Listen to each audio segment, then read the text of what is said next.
नमस्कार, बड़ी बहस छत्तीसगढ़ में आपका बहुत स्वागत है। आपके साथ मैं हूं विवेक पांडे। तो छत्तीसगढ़ में विधानसभा चुनाव के लिए घमासान तेज हो गया है। पहले चरण का मतदान 7 नवंबर को होना है। इसके लिए नामांकन की प्रक्रिया भी शुरू हो गई है। पूर्व मुख्यमंत्री डॉक्टर रमन सिंह के नामांकन में केंद्रीय मंत्री अमित शाह ने शामिल होकर सियासी सरगर्मियां और बढ़ा दी। राजनांदगांव में बीजेपी की जनसभा में पार्टी के 7 विधानसभा के प्रत्याशी मंच पर मौजूद रहे। इनमें राजनांदगांव से पूर्व सीएम डॉक्टर रमन सिंह, डोंगरगढ़ से प्रत्याशी विनोद खांडेकर, डोंगरगांव से प्रत्याशी भरत वर्मा, खुज्जी से प्रत्याशी गीता साहू, खैरागढ़ से प्रत्याशी विक्रांत सिंह, साजा से प्रत्याशी ईश्वर साहू और मानपुर मोहल्ला से बीजेपी प्रत्याशी संजीव शाह शामिल हुए। जनसभा में बीजेपी नेताओं ने प्रदेश की कांग्रेस सरकार के खिलाफ जमकर निशाना साधा और क्षेत्र की जनता से बीजेपी को जिताने की अपील की। वहीं अमित शाह ने कहा कि तुष्टीकरण के लिए भूपेश सरकार ने लिंचिंग कराकर भुवनेश्वर साहू को मार दिया। हम भुवनेश्वर साहू के हत्यारों को अंजाम तक पहुंचाएंगे। उनके प्रतीक के रूप में बीजेपी ने उनके पिता ईश्वर साहू को साजा से प्रत्याशी बनाया है। अमित शाह ने कांग्रेस पर वोटों की राजनीति करने का आरोप लगाया। बीजेपी के वार पर कांग्रेस ने पलटवार करते हुए कहा कि बीजेपी अपने 15 साल के कार्यकाल को देखे। बीजेपी ने मजबूरी में रमन सिंह को टिकट दिया है और डैमेज कंट्रोल के लिए अमित शाह छत्तीसगढ़ आए हुए हैं। अमित शाह का आना यह साबित करता है कि छत्तीसगढ़ के शोषण के आरोपी रमन सिंह का बीजेपी अपना मुखौटा बना रही है। आज हम भी इसी मुद्दे पर विस्तार से बात करेंगे। चर्चा के लिए जोड़ेंगे कुछ खास मेहमानों को। बहरहाल जिस प्रकार से सियासत लगातार जारी है छत्तीसगढ़ को लेकर, जिसमें अमित शाह के आज आगमन पर जहां बीजेपी ने इसे पूरी तरह से भुनाने की कोशिश की, तो वहीं कांग्रेस ने बीजेपी पर हमला करने में देरी नहीं की और साथ ही साथ इसे डैमेज कंट्रोल से जोड़कर भी कांग्रेस देख रही है और इस तरह से कांग्रेस ने बीजेपी पर हमला किया। बहरहाल जिस तरह से बीजेपी मैदान में है, परिवर्तन यात्रा के बाद अब तमाम सभाओं के जरिए जनता को जोड़ने की बीजेपी की अपनी रणनीति है। इस रणनीति में वो कितना कामयाब होगी ये आने वाला समय बताएगा। लेकिन चुनाव प्रचार में दोनों ही पार्टियों ने अपने आप को झोंक दिया है और इस तरह से दोनों ही पार्टियां चुनावी मैदान में पूरी तरह से मुस्तैद हैं। तो बात एक और अगर कांग्रेस की करें तो कांग्रेस ने भी 30 उम्मीदवारों की सूची जारी कर दी है, जिसमें कई बड़े नाम शामिल हैं। वहीं भारतीय जनता पार्टी, जिसको सत्ता वापसी का पूरी तरह से इंतज़ार है, तमाम घोषणाओं के जरिए, ऐलानों के जरिए वो सत्ता में वापसी करने को बेकरार है। तो आज राजनांदगांव में थे अमित शाह और यहाँ उन्होंने एक सभा को संबोधित किया और कहा कि हमने छत्तीसगढ़ को बीमारू से विकसित छत्तीसगढ़ बनाया, जबकि कांग्रेस कह रही है कि 15 साल में बीजेपी ने प्रदेश का बंटाधार किया। और वहीं कांग्रेस पर अमित शाह जमकर बरसते हुए नजर आए, जिस पर कांग्रेस का पलटवार सामने आया। कांग्रेस ने कहा कि बीजेपी को अपने गिरहबां में झांकना चाहिए, जबकि अमित शाह ने कहा कि तुष्टीकरण की राजनीति कांग्रेस ने की है। तो छत्तीसगढ़ के रण में आज अमित शाह की हुंकार भी देखने को मिली है। और इसमें दो मेहमान हमारे साथ चर्चा में जुड़ चुके हैं। वंदना राजपूत जी हैं, प्रवक्ता कांग्रेस पार्टी की, बहुत स्वागत है आपका। पिंकी शिवराज शाह जी हैं, पूर्व विधायक भारतीय जनता पार्टी से। दोनों मेहमानों का बहुत स्वागत है। वंदना जी, चर्चा की शुरुआत आपसे। अमित शाह जी कह के गए हैं कि कांग्रेस तुष्टीकरण की राजनीति करती है, हमें बीमारू राज्य दिया था, हमने विकसित राज्य बना दिया। लेकिन एक बार फिर से अमित शाह आरोप लगाकर गए हैं। खैर, कांग्रेस किस तरह से देख रही थी आज अमित शाह जी के इस दौरे को? देखिए, इतने ऊंचे पद में बैठ करके भी अमित शाह जी आज मीडिया में फिर एक बार झूठ परोस करके चले गए। आप देखेंगे कि अमित शाह जी इधर बोल रहे हैं कि छत्तीसगढ़ राज्य में कुछ भी विकास नहीं हुआ, और उधर केंद्र से छत्तीसगढ़ को 64 हम्म। विभिन्न अलग अलग कार्यों में पुरस्कार मिलते हैं। हम्म। और सबसे बड़ी बात है यहाँ पर अमित शाह जी की एक और बयान सुनी थी कि आप यदि एक बार फिर से छत्तीसगढ़ में कांग्रेस की भाजपा की सरकार बना दो, यही 2014 में भाजपा के केंद्रीय नेतृत्व नरेंद्र मोदी जी ने कहा था कि एक बार आप भाजपा की सरकार बना दो तो 100 दिन में महंगाई कम करूंगा। एक बार आप भाजपा का सरकार बना दो तो सबके खाता में 15-15 लाख रुपए आएंगे। एक बार आप भाजपा का सरकार बना दो, प्रति वर्ष 2 करोड़ बेरोजगार युवाओं को रोजगार दूंगा। एक बार आप भाजपा का सरकार बना दो, 2022 तक किसानों की जो इनकम है वो दोगुनी हो जाएगी। एक बार आप भाजपा का सरकार बना दो, देश में बेटियां सुरक्षित होगी। आज देश में बेटियों के आरोपियों को संरक्षण देने का काम भाजपा के नेता कर रहे हैं। एक बार आप भाजपा का सरकार बना दो, जो गैस सिलेंडर 400 रुपया यूपीए सरकार में मिल रहा है हम उससे कम में देंगे। एक बार आप भाजपा का सरकार बना दो, जो पेट्रोल 70-71 रुपए में मिल रहा है हम उसको 35 रुपए प्रति लीटर में देंगे। जो एक बार हमने भाजपा का सरकार बना, अब देश की क्या स्थिति है, आज महंगाई से महिलाएं कितनी त्रस्त है, ये किसी से छुपा नहीं है। और दूसरी बात, अमित शाह ने एक शब्द और कहा कि हम उल्टा लटका करके बताएंगे। तो उल्टा लटका करके बताने वाले क्या आप यहाँ छत्तीसगढ़ में आकर के धमकी दे रहे हैं कांग्रेस को? आपकी धमकी से कांग्रेस डरने वाली नहीं है। आपको तकलीफ इस बात का हो रहा है अमित शाह जी, क्योंकि यहाँ पर किसानों के समर्थन मूल्य में हम 2610 रुपए में धान खरीद रहे हैं। अमित शाह जी को यहाँ पर इस बात की तकलीफ हो रही है कि आज महिलाएं छत्तीसगढ़ में आत्मनिर्भर बने हैं। अमित शाह को इस बात की तकलीफ हो रही है कि आज 65 लघु वनोपजों की जो खरीदी समर्थन मूल्य में छत्तीसगढ़ की सरकार कर रही है।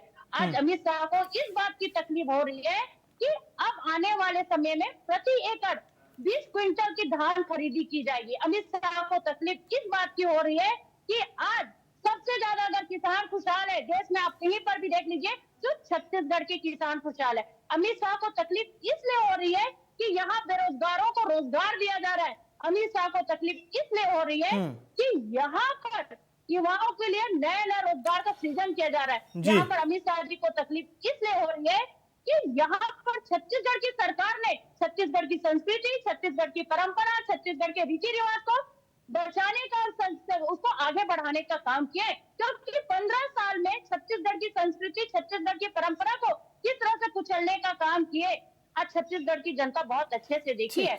आज आप देखेंगे कि इन लोगों को एक नारा है, बदलबो बदलबो। 15 साल में कभी छत्तीसगढ़ शब्द का यूज नहीं किए, लेकिन माननीय मुख्यमंत्री भूपेश बघेल ने उन लोगों को मजबूर कर दिया कि आपको छत्तीसगढ़ में यदि राज करना है तो छत्तीसगढ़ की संस्कृति और छत्तीसगढ़ की परंपरा को अपनाना पड़ेगा। आज वो लोग विवश होकर के छत्तीसगढ़ की महाकाली की मूर्ति लगाने में उन लोग विवश हो रहे हैं। चलिए पूछते हैं, अब पिंकी जी से चर्चा की शुरुआत करते हैं। सत्ता वापसी का एक तो मोटिव है ही पिंकी जी, लेकिन साथ ही साथ कांग्रेस के भी बयान आप लोगों को समय समय पर याद आ रहे हैं। और अमित शाह जी ने भुवनेश्वर साहू की जो दुखद हत्या हुई थी उसको लेकर भी कहा, बताया, उनके पिताजी को टिकट दिया गया है।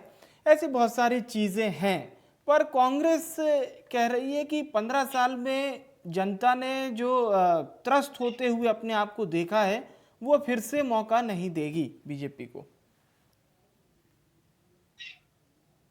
देखिए, मैं इस बात पर आपसे कहना चाहूंगी, मैंने हमारी माननीय आदरणीय वंदना राजपूत जी की बातों को भी ध्यान से सुना, और जैसा कि स्टेटमेंट इनके प्रवक्ता का आया उस बात को भी मैंने ध्यान पूर्वक सुना। देखिए, किरणपुर वाली जो घटना, अगर ऊपर जाएंगे तो काफी सारे संदेह को जन्म देती है वो घटना। छत्तीसगढ़ में आग लगी हुई थी, इस घटना को लेकर के आग की तरह एक छत्तीसगढ़ का एक हिस्सा पूरी तरह से जल रहा था। वहीं घटना के दूसरे तीसरे दिन जब शासन के मंत्री से पूछा जाता है कि इस प्रकार की घटना घटित हुई है, तो मंत्री जी का ऐसा लापरवाही पूर्ण बयान आता है। कौन सी घटना? हमको तो घटना के विषय में जानकारी भी नहीं है। आदरणीय वंदना जी को याद होगा शायद, या फिर आप निकलवा लीजिएगा आपके मंत्री जी का स्टेटमेंट। तो इस प्रकार की घटना जब घटित होती है तो यहाँ एक जवाबदार मंत्री कई प्रकार से बयान आता है, वो कहीं ना कहीं भी देखो में देता है बताने के लिए ही कांग्रेस पार्टी लगी हुई है क्या, या कांग्रेस पार्टी की जैसे शुरू से रीति रही है कि तुष्टीकरण की राजनीति करना है हमको, तो एक वर्ग विशेष को लेकर के वो चल रही है, और उनको बचाने के लिए जिस प्रकार से उनके वक्तव्य लगातार कहीं एक बड़े संदेह को जन्म देता है। और अमित शाह जी ने बिल्कुल कहा कि समय आएगा तो दोषियों के खिलाफ कार्रवाई और जरूर है, हम उनको लटकाएंगे। उन्होंने एक अच्छी बात कही है, और मैं भी आपके माध्यम से कहना चाहूंगी कि जो भी छत्तीसगढ़ की जनता के साथ में शोषण करेगा, उनके अधिकारों का हनन करेगा, उसका यही परिणाम होगा, चाहे वो व्यक्ति कोई भी हो। और भारतीय जनता पार्टी, जैसा कि माननीय नरेंद्र मोदी जी कहा है कि मैं भ्रष्टाचार को कभी बढ़ावा होने नहीं दूंगा, ना मैं खाऊंगा ना मैं खाने दूंगा। और जिस प्रकार से छत्तीसगढ़ में कांग्रेस की सरकार आई है, और इन 5 सालों में लगातार कांग्रेस की सरकार अभी बातों को कि बेरोजगार युवाओं को नौकरी देने की बात, मैं आपसे कहना चाहूंगी आपके घोषणा पत्र में ही जाइए, आपने बेरोजगारों को बेरोजगारी युवा भत्ता देने की बात कही थी, आपने दिया क्या? आप महिला बहनों की बात कर रही थी, आपने किन महिलाओं का कर्जा माफ किया बताइए? उल्टा तो आपने काम छीनने का काम किया है। आप आवास की बात करते हैं, आप केंद्र की योजनाओं का बात करते हैं, आज नरवा गरवा घुरवा की अगर आप बात करते हैं कांग्रेस के मुख्यमंत्री जी और कांग्रेस प्रवक्ता, तो बताइए नरवा गरवा घुरवा के लिए कितनी राशि का आपने अपने बजट में प्रावधान किया था? जो भी राशि है केंद्र सरकार की राशि है। आज आप धान खरीदी की बात करते हैं, धान खरीदी का समर्थन मूल्य लगभग 2203 रुपया माननीय प्रधानमंत्री जी दे रहे हैं, और अगर अंतर की राशि को भी आप 4 किस्तों में दे रहे हैं, उसको भी घुमा घुमा के, और अगर हिसाब आप लगाएंगे तो 2500 रुपया भी हमारे किसान को नहीं मिल रहा है। आदरणीय वंदना जी, हम लोग ग्रामीण क्षेत्र में रहने वाले लोग हैं, हम पता है कि किसानों की, आप लोग शहर में रह के, और जो कांग्रेस पार्टी तय करके देती है ये आपको डिबेट में बोलना है, उन्हीं सब बातों को आप लेकर के बोल रही हैं, ऐसा मुझे प्रतीत होता है। पूरे छत्तीसगढ़ की आप कह रही हैं कि बहनें सुरक्षित, आज 3 साल 4 साल की बालिका के साथ में रेप हो जाता है, सामूहिक दुष्कर्म हो जाते हैं, मंत्री 6 किलोमीटर में जा करके फीता काट के आ जाता है, मंत्री भी ट्राइबल होता है, बच्ची भी ट्राइबल होती है, लेकिन उसके बाद मंत्री जी को इस बात की फुर्सत नहीं है कि जा करके उस बच्ची से मिलने या परिजन से मिलने। संवेदना के 2 शब्द, ऐसे जो घटनाएं घटित होती है उसके लिए संवेदना के 2 शब्द आपके ना सरकार से आता है, ना कांग्रेस के किसी प्रवक्ता से आता है। बाकी बात तो छोड़िए, आपकी विधायक चन्नी साहू, जिसके ऊपर भरी सभा में चाकूबाजी की घटना हो जाती है तमाम प्रोटोकॉल के बाद, ये तो काफी बड़ा प्रश्न चिन्ह को खड़ा करता है। जब कांग्रेस की सरकार होते हुए आप अपने विधायक को आप सुरक्षा नहीं करा सकते, कांग्रेस आगे आपके ऊपर प्रश्न चिन्ह खड़ा करता है। अभी वंदना राजपूत जी बहुत बड़ी बड़ी बात कर रही थी कि बहनों के लिए हमने ये किया, महिलाओं के लिए हमने ये किया। आपने चन्नी वर्मा के साथ में जब चाकूबाजी की घटना हुई, उस दो के खिलाफ किया, न मुख्यमंत्री जी के 2 शब्द संवेदना के निकले, न आपने आज और समय पर उनको प्रताड़ित करने का काम कांग्रेस ने किया। ठीक है, ठीक है। अब जी, तो उसको किस तरह से उसका कार्य दिखा दिया जाता है, उसको पावर ठीक ठीक ठीक फिर जी जी। अब एक बार फिर से वंदना जी का रुख करते हैं चर्चा के लिए। वंदना जी, आप लोगों के पास बताने के लिए कई सारी योजनाएं हैं, और जैसा कि आप लोग समय समय पर बताते भी आए हैं अलग अलग मंचों के माध्यम से, लेकिन एक तरफ आप लोग कह रहे हैं किसानों को हमने राजीव गांधी न्याय योजना के जरिए बहुत सारी सौगात दी, धान का इनिशिएट सबसे ज़्यादा छत्तीसगढ़ ने दिया, प्रति एकड़ के हिसाब से भी और प्रति क्विंटल के भी हिसाब से, पर ये चीज़ नज़र क्यों नहीं आ रही बीजेपी को? मैं सिर्फ विरोध के लिए नहीं इस सवाल को कर रहा हूँ, इसका कहीं ना कहीं फ़ायदा तो जो बीजेपी के भी सपोर्टर्स होंगे उनको भी मिला होगा एज अ सरकार की योजना के हिसाब से। अगर वो जो गोबर खरीदी हुई है, गौमूत्र खरीदी हुई है, उसका फायदा। जी बिल्कुल, बीजेपी नेताओं को फायदा पहुंचा है, लेकिन उन लोग खुल करके बात नहीं करते हैं। बीजेपी नेताओं में डॉक्टर रमन सिंह की भी बात करती हूँ, खुद जाकर के धान बेचे हैं, समर्थन मूल्य 2500 की बात करते हैं, हम तो 2610 रुपये दे रहे हैं। और दूसरी बात, अभी नरेंद्र मोदी जी के बारे में बोल रही थी मेरी बहन कि हम 2200 रुपये ऐसे दे रहे हैं, वैसे दे रहे हैं। तो आप ये बताइए, क्या छत्तीसगढ़ की सरकार के ऊपर मेहरबान है? आपके डबल इंजन के सरकार में किसानों को क्या 2200 रुपये समर्थन मूल्य मिल रहा है क्या? नहीं मिल रहा है। तो क्यों नहीं मिल रहा है? जब छत्तीसगढ़ में बीजेपी की सरकार मेहरबान हो सकती है, तो डबल इंजन के सरकार में क्यों समर्थन मूल्य उन लोग को 2610 रुपये या 2500 रुपये नहीं मिल रहा है? इस सिर्फ इन लोग अपना राजनीति चमकाने के लिए ऐसी बात करते हैं।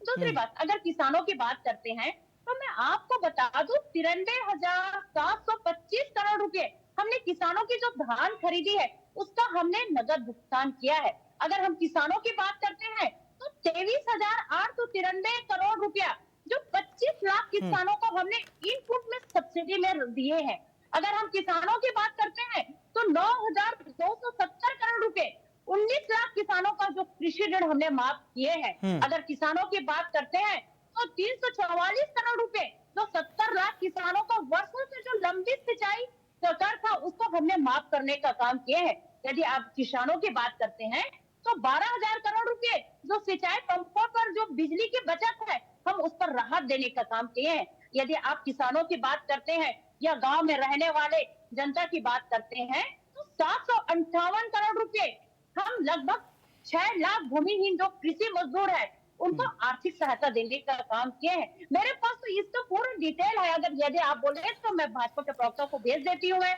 इधर आप लोग को भाजपा के प्रवक्ता अच्छा को अच्छा, एक बात भाजपा को बताइए, एक बात बताइए, बीजेपी तो ये भी कह रही है कि आप जो केंद्र की योजनाएं होती हैं जिसमें केंद्र की ओर से पैसा आता है उसको भी कई बार पॉलिश करके बता दिया जाता है कि ये राज्य की योजना है।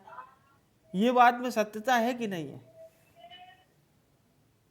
देखिए, भारतीय जनता पार्टी के नेता सिर्फ झूठ बोलते हैं और वास्तविकता कुछ नहीं है। भारतीय जनता पार्टी की जो केंद्रीय नेतृत्व आज केंद्र में बैठी है, वो छत्तीसगढ़ के जनता के साथ कितना सौतेला व्यवहार किया है। ये लोग ग्रामीण, जैसे कि मुख्यमंत्री आवास योजना का भी हमने शुरुआत किया है। जो पहले जो इंदिरा आवास योजना के नाम से रहता था, उसका नाम चेंज कर दिए। लेकिन काम को उन्होंने क्या किया, आप देखेंगे कि ये पहले रेशियो कितना रहता था, इस रेशियो को भी घटा दिए। और घटाने की बात तो छोड़िए, यहाँ जो आवास ग्रामीणों को मिलना था वो आवास भी छीन लिया। चलिए, अब ये अहम सवाल आपने किया है, मैं जवाब ले लेता हूँ। पिंकी जी, मुख्यमंत्री निवास योजना के माध्यम से हम किसानों आज देखेंगे ठीक है, इसी सवाल पे जवाब ले लेते हैं। बहुत अहम योजना है प्रधानमंत्री ग्रामीण आवास योजना, शहरी भी चलती है, ये दोनों की राशि अलग अलग है।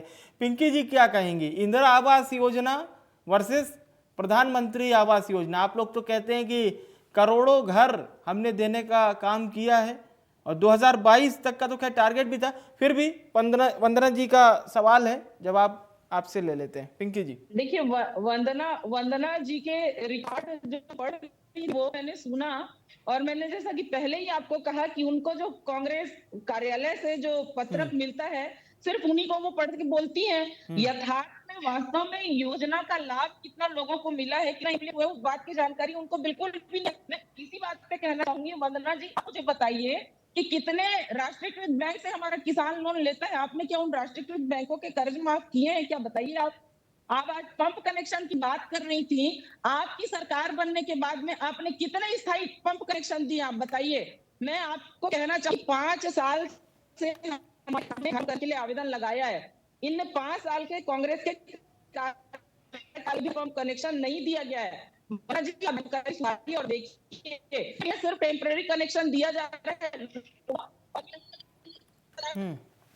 आने वाले समय में जाएगा, अपना पैसा उनसे लेना है, उनको कनेक्शन देना है। अगर स्थायी कनेक्शन किसान को अगर दे तो फिर उन्हें जो पैसा है उस हिसाब से उनको बिल पटाना पड़ेगा। लेकिन कनेक्शन के नाम पे अनाप शनाप वसूल किया जा रहा है, ये कहीं ना कहीं बड़े भ्रष्टाचार देता है। वहीं किसान प्रधानमंत्री आवास योजना के बारे में जिसे बेहतर ये है, आपके जो मुख्यमंत्री है आदरणीय इसमें था कि हम 18 लाख लोगों को प्रधानमंत्री आवास का, मुझे लगता है कि इस पद के लायक मैं नहीं हूँ और अपनी नैतिक जी मुझे लगता है कि इस बात को आपको मुझसे है तो अपने पार्टी के नेताओं से पूछे, आप अपने टीएस बाबा से पूछे तो ज्यादा बेहतर होगा। मुझे लगता है। और रहा सवाल, आपने धान की कीमत और दुनिया भर की कीमत बताई। आज गौठानों का निर्माण अगर आपने किया है तो बताइए आप कौन सा बजट में कितना प्रावधान किया है, उसको आपने खर्च किया। पंचायतों के अधिकार को मारने का, पंचायत के जो अधिकार है उनको हनन करने का प्रयास कांग्रेस की सरकार ने किया। बहुत बड़ी बड़ी घोषणा की छत्तीसगढ़ में आपने, 36 लागू आपने पेंशन योजना, मुख्यमंत्री योजना के बारे में आप बात कर रही थी, आवास योजना, तो आपने कितने लोगों को आवास दिया ये बताइए ना। आपने तो चुनाव में ये भी कहा था कि हम लोगों को पेंशन, चलिए ठीक है, सवाल बड़ा हो गया है, समय बीतता जा रहा है। वंदना जी से एक जवाब ले लेते हैं फाइनल। कितने लोगों को 1500 रुपए दिए हैं? ठीक है पिंकी जी, अब जवाब सुन लेते हैं। ठीक है मैडम, जवाब सुन लेते हैं। जी बोलिए वंदना जी। देखिए पिंकी जी, आप भी वही बोल रहे हैं जो भाजपा के नेता आपको सिखा पढ़ा करके भेजते हैं, क्योंकि वास्तविकता आप बोल नहीं पाएंगे। वास्तविकता आप ये वंदना जी, मैं पिंकी जी सुन लेते हैं सवाल जवाब एक एक करके हैं। आप वास्तविकता तो स्वीकार नहीं कर पाएंगी, ये आपकी मजबूरी है, ये मैं भी बहुत अच्छे से समझती हूँ। दूसरी बात, आप जैसे कि अभी बात कर रही थी कि आपकी भी जानकारी मैं बता दूं, मैं शहर में रहती हूँ लेकिन मैं एक किसान की बेटी हूँ। मेरी जो अभी भी मेरा आना जाना गांव से लगा हुआ है और मैं किसानी परंपरा को बहुत अच्छे से जानती हूँ कि रमन सिंह की सरकार में किसानों की क्या स्थिति होती थी, मेरे को बहुत अच्छे से याद है। मेरे यहाँ जब पापा धान बेचने के लिए जाते थे, कई दिनों तक लाइन लगा करके रखे रहते थे, लेकिन धान की खरीदी नहीं होती थी। अभी कांग्रेस की सरकार में इतनी सुविधा दे दी है किसानों को कि किसी को लाइन लगाने की जरूरत नहीं होती। हमने टोकन सिस्टम किया है और किसानों की सुविधा को ध्यान में रखकर काम करते हैं। दूसरी बात, यदि आप बात करते हैं कि किसानों को यहाँ पर समर्थन मूल्य नहीं मिल रहा है, तो आप रमन सिंह से पूछ लीजिए ना, उसके खाता में कितना पैसा गया है।